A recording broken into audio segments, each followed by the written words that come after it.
పురణాయాలకు డబ్బు సంపాదించడం కష్టం, డబ్బున్న అమ్మాయిలు పడేయటం ఈజీ. కూర్చున్నాడు గుండె సీరిసిద్ధిలో కలిపేయకుండా ఆడితో మాటలేటి మావా.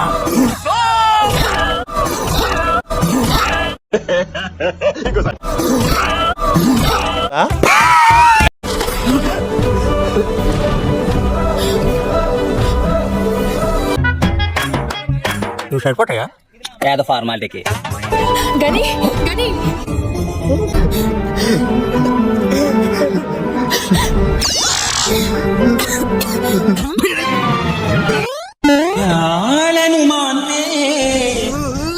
ఏంట్రా ఏంటి ఎడుస్తున్నావు? అరే ఇటు భోజనం పెట్టండి.